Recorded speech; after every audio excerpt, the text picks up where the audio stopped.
Incline su rostro, vamos a orar.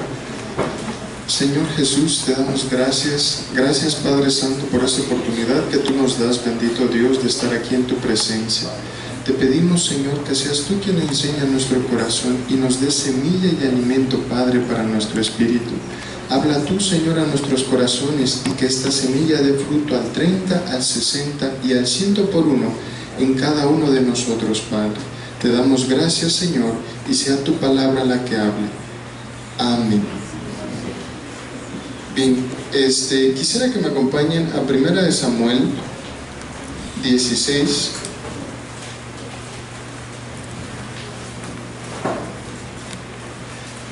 Primera Samuel 16, 11. ¿Sí da? Ahí está, gracias. Me voy a mover un poco.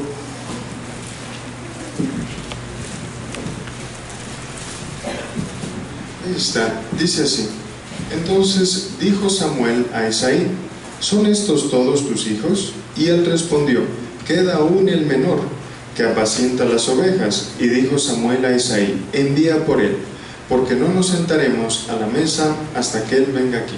Hasta ahí está bien, gracias. Contesta de una manera muy curiosa el Señor, y resulta que él no empieza sus planes hasta que su hijo no esté. Él dice: ¿sabes qué? No vamos a empezar con la historia, no vamos a empezar a escribir nada hasta que no venga quien tiene que estar. Y en este caso vamos a ver el llamado de David, y precisamente estaban buscando a David. Y cuando el Señor manda a Samuel, Samuel dice: yo no quiero comenzar, yo no voy a hacer nada hasta que la voluntad de Dios no sea cumplida. Y Dios mismo pudo haber detenido la escritura de la Biblia si David no contesta el llamado y le dijo: no vamos a hacer nada, la Biblia no se va a continuar escribiendo si no viene David a continuar el propósito de Dios. Y recordemos un poco, y yo creo que ustedes lo saben, cómo el Señor le muestra a Samuel y le dice: quiero que unjas a rey, ¿no? En la casa de Isaí lo vas a encontrar, e Isaí le presenta a varias personas, pero resulta que ninguna era de acuerdo a la voluntad de Dios, sino aquel que estaba olvidado. Y ahí comienza la historia. Comienza la historia en un punto de preparación. Cuando alguien se prepara, cuando alguien se está preparando, nosotros podemos ver que nos enfocamos en un propósito y todo es para eso. Cuando alguien se va a casar, el novio prepara la boda, ¿verdad? Todos nos estamos preparando. Y recuerdo algo muy curioso, y cómo me gustó lo que decía este hermano. Y decía: el mundo se está preparando para la venida del anticristo. Y preguntaba él: bueno, ¿y los cristianos nos estamos preparando para la venida del Señor? Y lo curioso es, viendo un poco, y creo que ustedes conocen mucho mejor que yo ciertos aspectos, resulta que en algunos países escandinavos, en Europa, el efectivo ya no es necesario. Resulta que si uno va a comprar en una venta de garage, que si uno va a comprar en una tienda de abarrotes, el dinero no es necesario. Uno saca el celular y con ese tiene una aplicación en la cual dice: ¿sabes qué? Dame tu número como WhatsApp, te deposito y ya está. Entonces la gente ni siquiera empieza a tener el efectivo en sus manos. Y uno dice: bueno, o sea, eso está muy lejos de nosotros, eso está muy lejos de acá de México. Y es cierto. ¿Por qué? Porque en México resulta que culturalmente estamos aproximadamente unos 80 años, 70 en cuanto a innovaciones. Pero lo curioso es, y yo aquí les hago una pregunta: ¿cuántos han comprado por crédito? ¿Cuántos han ido tal vez a Liverpool a una venta nocturna? Decía un tío, a la noche nocturna. ¿Cuántos han ido a Liverpool a comprar, a Sears, a comprar un auto, a pagar una casa por crédito? ¿Cuántos lo han hecho? ¿Alguien lo ha hecho? Resulta que el pagar en crédito es pagar con dinero ficticio. El banco tiene que inventar dinero, no es un dinero que está. El dinero crediticio es un dinero que es completamente imaginario, solo está en una computadora. Y resulta que el 90% del dinero que se maneja actualmente en el mundo es ese dinero ficticio. Tú tal vez estás acostumbrado al efectivo porque tal vez vas por los huevitos, tal vez vas por la leche, ¿verdad? Tal vez estás acostumbrado al papel higiénico, a ciertas cosas, pero en realidad todos los movimientos, el 90% aproximadamente, consiste en dinero ficticio. Y decía este hermano, es curioso cómo el mundo se va preparando cada vez más para la venida del anticristo. Y resulta que no nos damos cuenta porque tal vez se nos hace algo tan común, que va pasando, o sea, de una manera tan suave que no se siente, ¿verdad? Ese trago amargo. Pero también está el lado curioso cuando resulta que, no sé si han oído, eso a mí me preocupa mucho, porque resulta que en Europa hay un movimiento muy fuerte que es un movimiento feminista. ¿Han oído de ese movimiento? Ese movimiento es algo curioso y yo estoy de acuerdo en la integridad de la mujer, en sus derechos, en su valor, pero resulta que este movimiento nos está dando algo en particular. Empieza a atacar al hombre, empieza a decir, ¿sabes qué? El hombre es una basura, es un producto de un poder absoluto y que se ha o sea, que ha manipulado a la sociedad durante tanto tiempo, y ellas la llaman, patriarcado, ¿verdad? Y yo les pregunto, ¿dónde han oído la palabra patriarcado? ¿Dónde se escucha esa palabra? Esa palabra se escucha en la Biblia. Cuando el Señor dice, ¿sabes qué? Yo voy a establecer mis patriarcas, yo voy a establecer mis herederos, yo voy a establecer esto. El Señor estaba preparando un camino. Pero ¿qué está haciendo últimamente el enemigo? El enemigo empieza a mover una corriente, una ideología muy, muy fuerte, en la cual, si ustedes han visto en Nueva Zelanda, resulta que hay una competencia de halterofilia, de levantamiento de pesas, y en esa prueba un hombre, tal cual como muchos de ustedes, llegó a la prueba y dijo, yo me identifico como una mujer, y lo que hizo fue levantar las pesas, ganó, y le ganó a todas las mujeres, y él no tuvo que operarse, él no tuvo que maquillarse ni ponerse peluca. Resulta que era un hombre tal cual, muy muy feo, muy varonil, pero era un hombre muy robusto. Y le preguntan a la que quedó en tercer y segundo lugar, oye, ¿qué opinas de esto? Y le dice, la verdad no tenemos cómo opinar, esto es lo que políticamente está aceptado y es correcto, pero ahorita ya no podemos alzar la voz. ¿Por qué? Porque este espíritu que está empezando a entrar, que está empezando a colarse, de hecho la Biblia habla, o sea, yo voy a volver el corazón de los hijos hacia los padres en los postreros días. Y si eso va a ser el Señor, quiere decir que los hijos van a estar completamente alejados de los padres. Quiere decir que los hijos ya no van a tener un sentido de autoridad. Entonces, resulta que en países como en España, en Alemania, si alguien agrede a cualquier persona, sea esta mujer, sobre todo si es mujer, ¿verdad? O es transexual, uno está prácticamente a expensas de perder su trabajo. Uno está sin voz ni voto. Uno recuerda al principio que te enseñaban que la biología, uno tenía los genes XX, la mujer, y el varón XY. Te enseñaban, pero ahora te dicen que es científicamente comprobado, de acuerdo a la evolución, que la homosexualidad es un producto natural de la evolución, y ahora te lo están justificando científicamente. Y la cuestión es, padres, que dentro de los niños está viniendo ese pensamiento muy fuerte, y sobre todo en los muchachos de unos 15 años hacia abajo. ¿Por qué? Porque es la nueva generación en la cual se va a empezar a operar este espíritu, ¿verdad? Y yo creo que también aquellos chavos que tienen esa edad, a veces es difícil entrar en ese ámbito. ¿Por qué? Es difícil entrar en ese ámbito porque resulta que ya no estamos compitiendo contra algo normal, estamos compitiendo contra una potestad. Y en esta situación el Señor hablaba y decía, ¿sabes qué? En el final de los tiempos, o sea, yo me pregunto si todavía va a haber fe. ¿Por qué? Porque la gente, ya de tanto odio que va a haber, ya de tanto, ya ni siquiera son violencias, ya no son guerras. El hecho de que ustedes me miren feo es considerado como una agresión en algunos países, y yo los puedo demandar. Y dice el Señor, a causa de tanta maldad, a causa de tanta violencia, el amor de muchos se va a enfriar. Y con esa pregunta empieza el Señor Jesús diciéndole, ¿sabes? Va a haber fe todavía, va a haber fe. Entonces, la cuestión es que el mundo sí se está preparando para la venida del anticristo, para la venida del Mesías. Él tiene sus planes, sus propósitos, y en cada área los está llevando a efectuar con una puntualidad, pero tremenda. Dice la Biblia que todavía hay algo que aún lo detiene. Le dice, ¿sabes qué? Aún no es tu tiempo.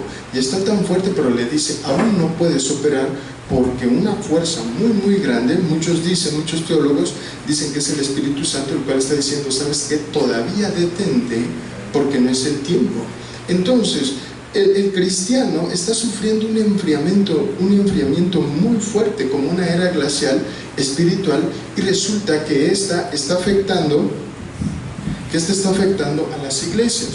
Entonces, cuando Samuel dice, ¿sabes qué? Yo no voy a comenzar hasta que venga David, yo no voy a comenzar hasta que el propósito del Señor se empiece a cumplir, está diciendo, yo no voy a permitir enfriarme, yo no voy a permitir apartarme de Dios y de sus propósitos. Entonces dice el Señor, ¿sabes qué? Yo me empiezo a acordar de los olvidados. Este es el tiempo en el cual el Señor empieza a decir, yo me estoy acordando de aquellos que se estaban olvidando. Mi llamado va precisamente para aquellos que nadie daba nada por ellos.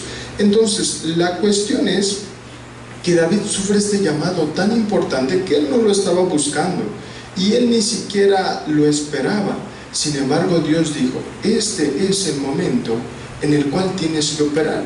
Y ahí entramos a un segundo aspecto donde ustedes conocen en la vida de David, que es el punto que estamos viendo. En este aspecto, David, ¿a quién se somete? ¿A quién debe rendirle honores? ¿A quién debe rendirle obediencia? Humanamente hablando, a Saúl. Cuando David resulta que lo llaman a ser rey, él va a obedecer y va a servir en la casa del rey. Pero David jamás se opone a Saúl. Y eso que Saúl era atormentado por demonios. Y recuerdo que muchos cristianos, a pesar de que el pastor, a pesar de ciertos hermanos que están sirviendo al Señor, como cristianos somos los primeros en señalar, somos los primeros en decir, ese está mal, ese tiene un problema, o ese no es digno de estar ahí. David hizo algo completamente diferente. David es llamado a la obediencia. Cuando David cumple ese propósito de obediencia, por eso él llega a decir, misericordia quiero y no sacrificio, quiero obediencia, quiero que me entregues tu corazón en obediencia. Vamos a 2 Samuel.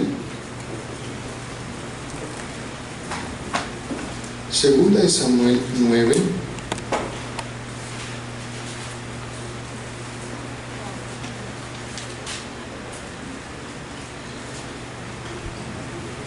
Segunda de Samuel 9:6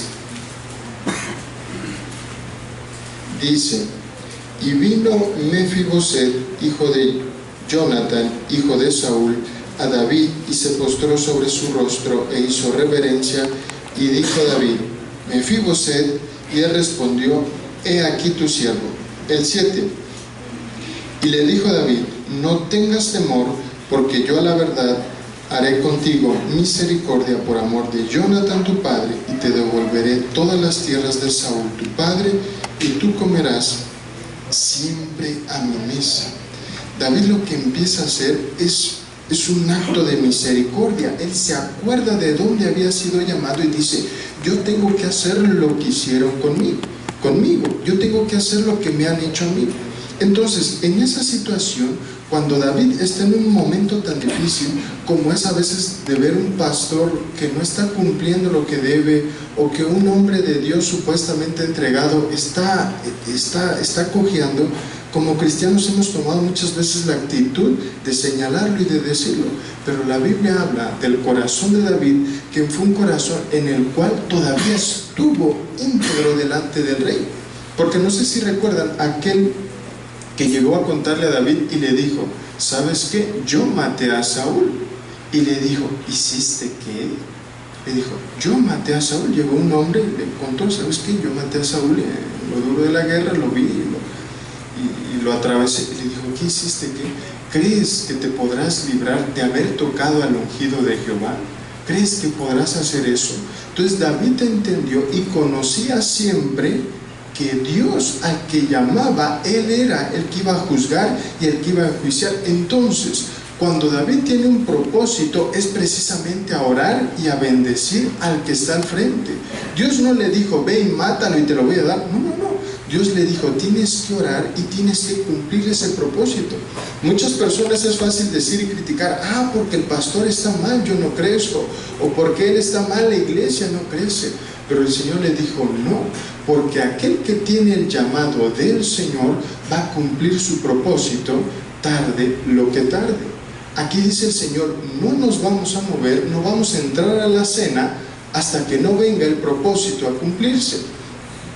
Entonces, cuando David entiende que no se puede tocar al ungido del Señor, que cuando David entiende que la labor de un cristiano no es derribar a otro hermano, no es derribar al pastor, sino apoyarlo. Recuerden que David, cuando tocaba el arpa, los demonios se iban. Pero el tormento que sufría Saúl era muy, muy fuerte, porque ni siquiera Dios le hablaba. Dios no le contestaba. ¿Alguna vez han esperado la respuesta del Señor? Y yo creo que es difícil. Pero ¿qué pasaría si uno pide la respuesta del Señor y lo que viene son tormentos? Si lo que viene es falta de sueño, si lo que viene es un insomnio muy fuerte y viene una carcoma del alma. Eso sufría Saúl. Y David lo que dijo, él dijo, yo no voy a manchar mis manos con la sangre de este hombre. Entonces él empezó a orar y a bendecir a su pueblo. Por eso la autoridad de David es marcada por su obediencia. David, él solo puede cumplir una autoridad tan grande cuando se somete a una obediencia tan grande. Él dice, ese pastor no sirve, no importa, yo serviré a Jehová. Hay algo muy curioso.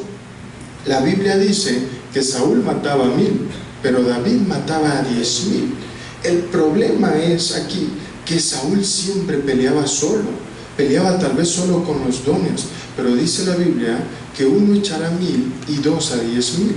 Y David siempre iba acompañado del Señor para pelear. Él dijo, yo y el Señor pelearemos. El Señor y yo. Cuando fue y enfrentó a Goliat, le dijo, en el nombre de Jehová de los ejércitos vengo.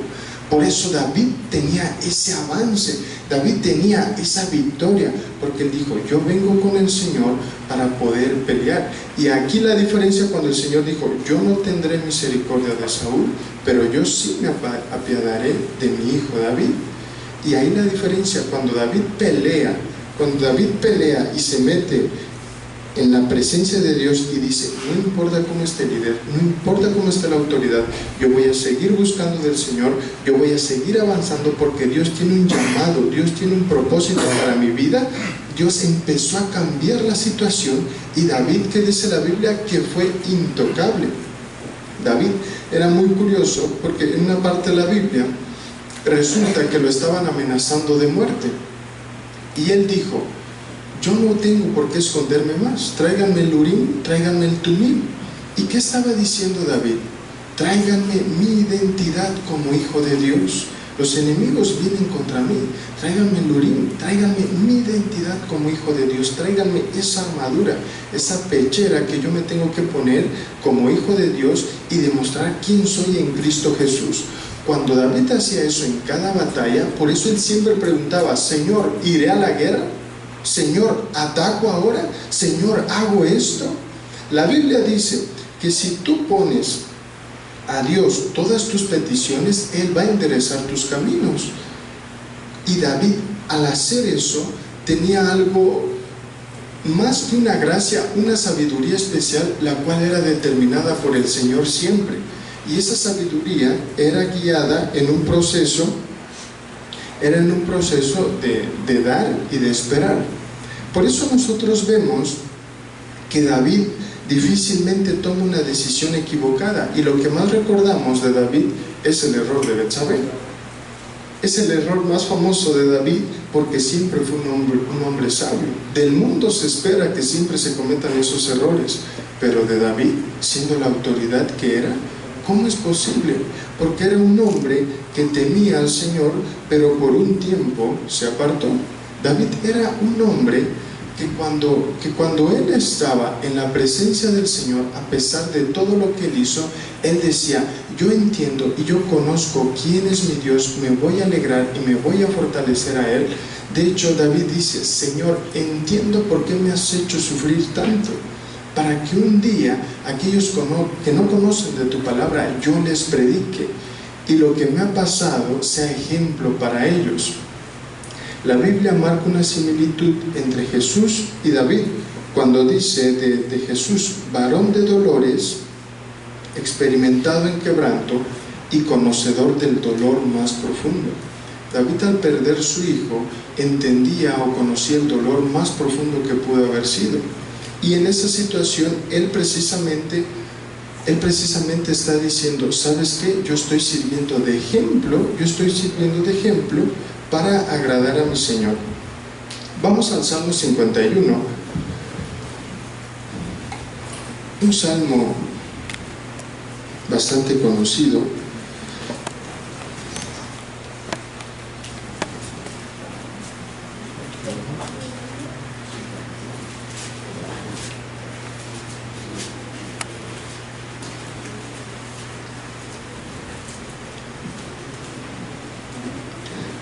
Este es un salmo que me gusta mucho. Salmo 51:1 dice: ten piedad de mí, oh Dios, conforme a tus misericordias, conforme a la multitud de tus piedades, borra mis rebeliones. Y el 2 dice: lávame más y más de mi maldad y límpiame de mi pecado. David entiende y conoce que siempre ha estado en pecado delante de Dios. Él dice: Señor, siempre he sido rebelde, Señor, siempre me ha costado buscarte, siempre he tenido dificultades. Y en el 2 le dice: lávame más y más de mi maldad y límpiame de mi pecado. David entendía que había una mancha en su corazón. David entendía que había una dificultad muy fuerte para poder agradar al Señor. Y yo quiero que recordemos un poquito lo que dice la Biblia cuando está hablando de Abraham. Es en el punto en el cual Abraham necesita tener un cambio, necesita tener que vencer. Cuando David vence, va y derriba a Goliat, pero cuando Abraham tiene que vencer, Abraham tiene que verse a sí mismo. Abraham tiene que verse cara a cara a él y lo que más ama. El Señor le dije: te traje a este monte, al monte Moriah, a un monte de muerte, para que tú veas y tengas a qué dar muerte. Nosotros a veces hemos tenido la idea de que nos toca darnos de tumbos contra el gigante y de decirle: órale, vamos a ir contra el gigante. Pero el Señor en la Biblia aclara y dice que el Mesías era hijo de David. Y los creyentes, ¿hijos de quién eran? Hijos de Abraham. Los creyentes son descendientes de Abraham, pero el Mesías es descendiente de David. Eso quiere decir que al Señor Jesús le toca enfrentar a ese gigante, pero al creyente le toca enfrentar las promesas que Dios le ha dado, le toca enfrentar lo que más ama. Por eso nosotros vemos que Abraham tuvo que decidir si quitaba a Isaac o lo guardaba. Job también se enfrentó ante esa situación y él dijo: Jehová dio, Jehová quitó, bendito sea el nombre del Señor, porque el Señor no nos mandó a derribar gigantes, el Señor es el que va a derribar los gigantes. Lo que toca al cristiano es enfrentarse cara a cara con uno mismo y verse de frente y decir: ¿qué no le agrada a Dios? ¿Qué no le agrada? Y cuando uno ve de frente, y aquí es donde duele, lo que más ama y sobre todo lo que Dios te prometió, Dios te pregunta: ¿dejarías aún mis promesas por seguirme a mí? ¿Dejarías aún todo eso por seguirme a mí? Yo no te mandé a derribar gigantes, eso lo hacen los hijos de David. ¿Quién? El Mesías. ¿Hijo de quién eres? ¿Hijo de quién son? De Abraham. Entonces las cosas de su padre hagan. Por eso ustedes, cuando tengan que enfrentarse, no digan, voy a derribar a ese hombre que me está haciendo la vida imposible, o aquí en la escuela voy a abrir puertas, o en el trabajo me van a dar un ascenso. No, dice el Señor, buscadme primeramente, y todas las demás cosas os serán añadidas. Dice el Señor, ponte de frente a ti y quita aquello que ha estorbado tu corazón delante de mí. Quita aquello que esté en primer lugar antes que mi presencia, y yo voy a conquistar esos gigantes. Por eso nosotros nunca hemos entendido que la palabra de Dios se trata de darnos muerte a nosotros mismos, de dar muerte y de dar gracias a Dios en adoración y decirle, Jehová dio, Jehová quitó, y he aquí, aunque Él me matare, en Él esperaré. Por eso la palabra, por eso la presencia de Dios está hablando siempre de una transformación. Está hablando de una transformación. Y esa transformación no va a venir sola, porque Dios dice, yo estoy haciendo la parte de mi pacto. Pero Él pregunta, ¿tú estás haciendo tu parte? Hay algo muy bonito, y nosotros creemos que el Señor nos ha dado todo y todo nos pertenece, y en parte o hasta cierto punto es cierto, pero en realidad de lo único que eres poseedor tú es tu voluntad. Tú no posees ni siquiera tus ojos, tú no posees tus hijos, a tus padres, tú no posees tu casa, tú solo posees una cosa, tu voluntad, tus deseos, tu corazón. Por eso dice el Señor, vas a guardar tu corazón, porque de él va a manar tu vida. Donde esté tu corazón va a estar tu tesoro. Y entonces las personas a veces creemos que con hacer, que con entregar ciertas cosas cumplimos delante del Señor, pero lo único que tú tienes y que el Señor te pide, y que es lo único que no va a tocar, es tu voluntad. Satanás tocó todo de Job, pero él no puede tocar la voluntad. Ni en la Biblia se muestra que Dios toque la voluntad de las personas en un sentido de violencia. Cuando lo hace con Faraón, cuando lo hace con las demás personas, lo hace con designios eternos. Pero cuando el Señor está diciendo, yo quiero que me entregues tu corazón, yo quiero que me entregues tus pensamientos, yo quiero que me entregues tus emociones, es lo único que Él pide de ti. Por eso nosotros decimos, sí, vamos a derribar al gigante, sí, vamos a destruir esta obra de Satanás, y fuera diablo, y fuera aquí. Y qué bonito, claro, también vamos a vencer en esa área. Pero el Señor dice, de nada me va a servir eso. Y de hecho, es lo curioso, ¿no? Pasa algo que dice la Biblia, que solo aquellos que tengan la victoria en la primera resurrección son los que van a tener parte con el Señor. Aquellos que, y aquí viene algo fuerte, acompáñenme a Apocalipsis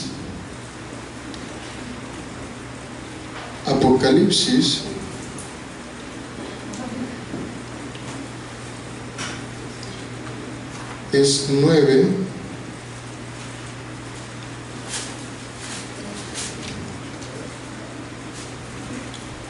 Voy a buscar.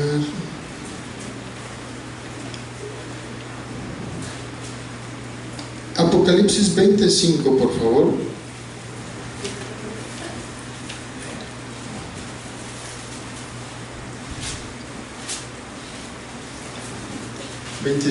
Y ahorita pasamos al 6. Dice, pero los otros muertos no volvieron a vivir hasta que se cumplieron 1000 años. Esta es la primera resurrección.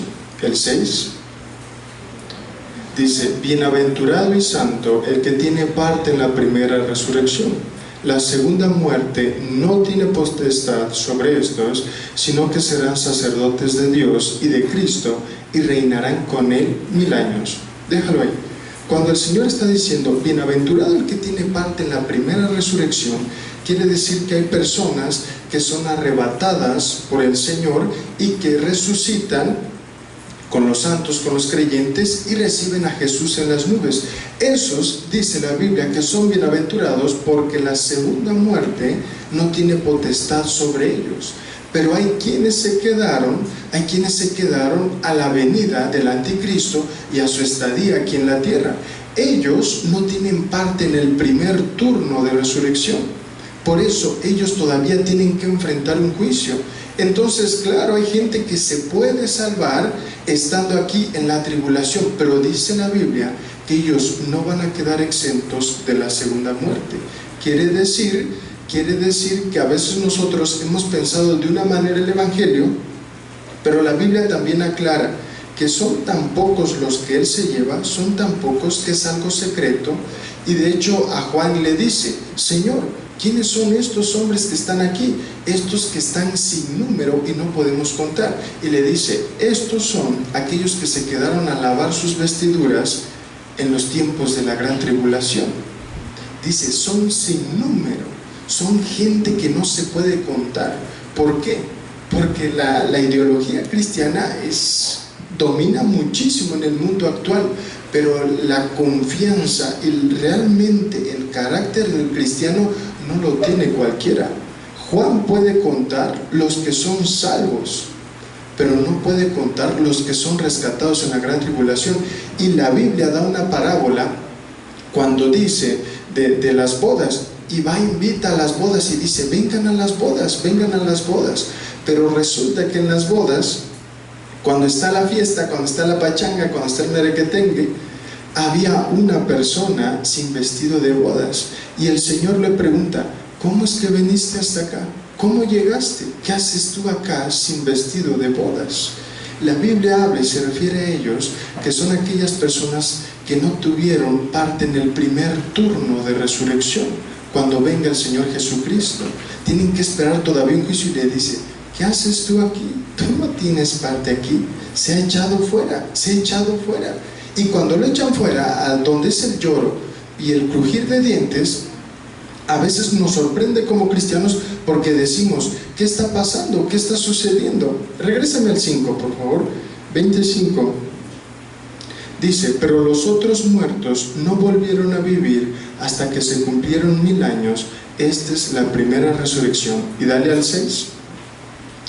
Recuerden que hay unos primeros muertos y los segundos. Dice: bienaventurado y santo el que tiene parte en la primera resurrección. La segunda muerte no tiene potestad sobre estos, sino que serán sacerdotes de Dios y de Cristo, y reinarán con Él 1000 años. Y la pregunta aquí es: ¿cómo pueden resucitar los que no han muerto? Por eso la muerte es un don, es un regalo tan importante, es un milagro el morir para Cristo, porque es necesario para que tú resucites con Cristo. El Señor pregunta y dice: ¿has muerto conmigo en la cruz? Y dice: si has muerto, tienes parte en la primera resurrección. Dios no está diciendo: ¿sabes qué? Vas a vencer aquí, vas a vencer allá por tu cuenta. No. Te está diciendo: tú muere, yo te hago resucitar y yo te hago vencedor. Yo te voy a hacer más que vencedor.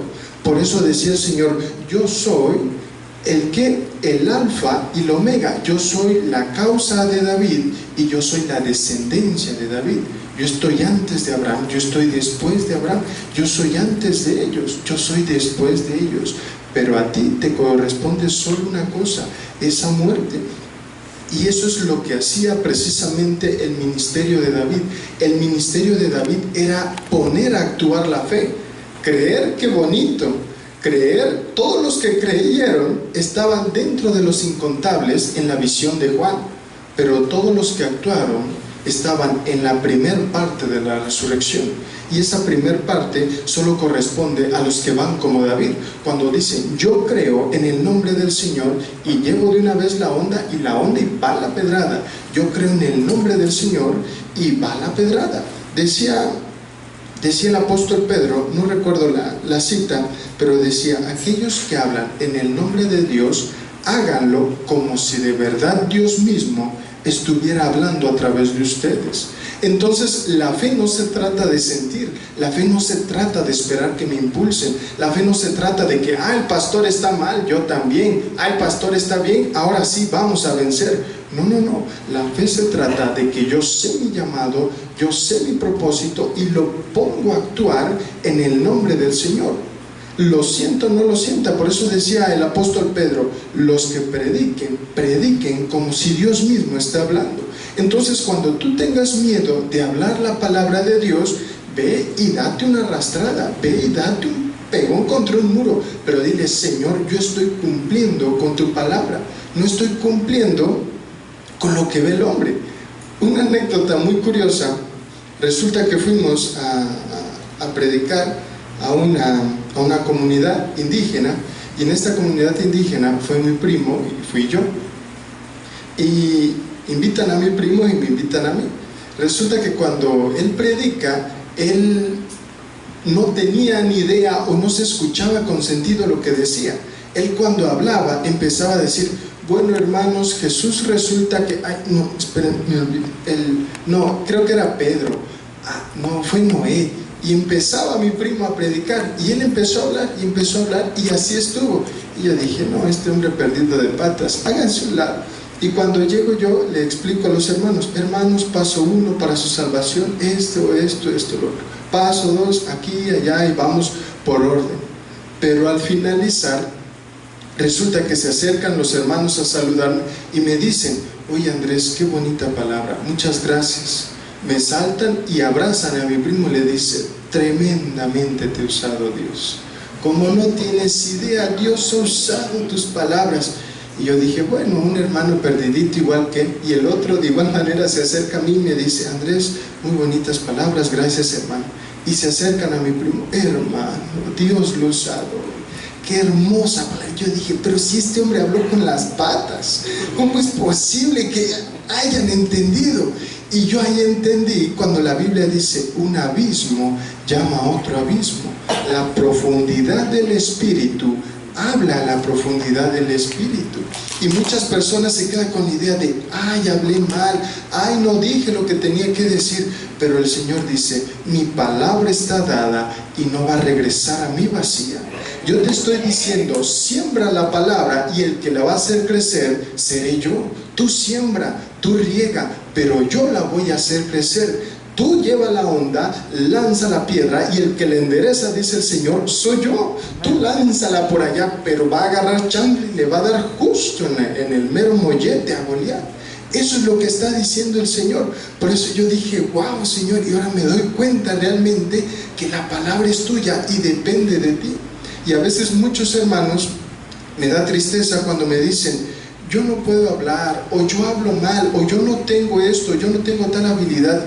¿Ya lo probaste? ¿Ya peleaste? ¿Ya te diste muerte a ti mismo? ¿Ya llegó el Señor Jesús a vencer ese Goliat? ¿Ya llegó cuando estaban todos amenazados el Señor a dar la victoria? Si eso ya pasó, te puedo creer que no sirvas, pero si no ha pasado, te diré que no tienes parte en la primera resurrección. Por eso la palabra del Señor nos confronta. Regresemos a 2 de Samuel 9. 2 de Samuel 9:6.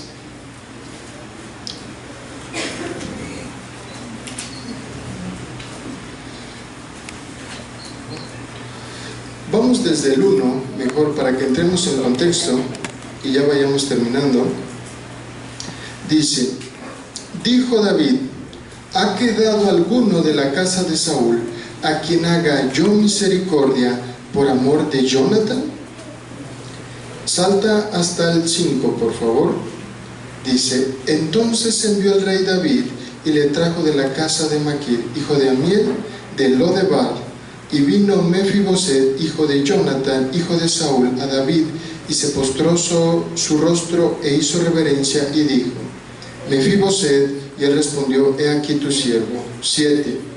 Y le dijo David: no tengas temor, porque yo a la verdad haré contigo misericordia por amor de Jonathan tu padre, y te devolveré todas las tierras de Saúl tu padre, y tú comerás siempre a mi mesa. Hasta aquí el Señor está diciendo algo. Recordemos que aquí David representa al Señor Jesús, y nosotros somos ese Mefiboset.